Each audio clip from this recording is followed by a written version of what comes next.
Tipទី3សម្រាប់អ្នកធ្វើ dual investment ឲ្យចំណេញច្រើន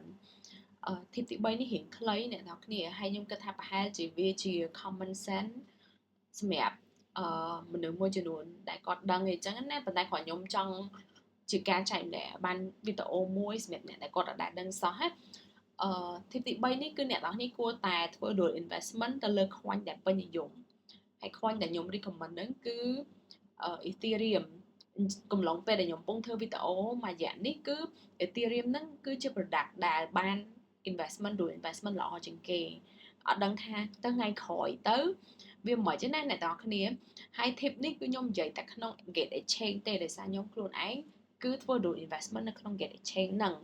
ក្រៅពី Ethereum អ្នកនរគ្នាគួរធ្វើ dual investment ទៅលើ coin ដែលល្បីៗដូចជា BTC អញ្ចឹងអ្នកនរគ្នាហើយនឹង Sol អីចឹងទៅខ្ញុំបានធ្វើ dual investment ទៅលើ coin ដែលអត់សូវពេញនិយមណាអ្នកនរគ្នាពិបាកអត់សូវមានoption ច្រើនទេអ្នកនរគ្នាហើយដូចពេលខ្ញុំ buy low ខ្ញុំទិញបានតម្លៃល្អតែដល់ពេលខ្ញុំព្យាយាម sell high រៀងពិបាកវិញអ្នកនរគ្នាដោយសារ coin ហ្នឹងវារៀងធ្លាក់ថ្លៃអីចឹងណាអញ្ចឹងដល់ពេល coin អត់សូវពេញនិយមហ្នឹងធ្លាក់ថ្លៃរហូតតែធ្លាក់ថ្លៃទៀតគឺ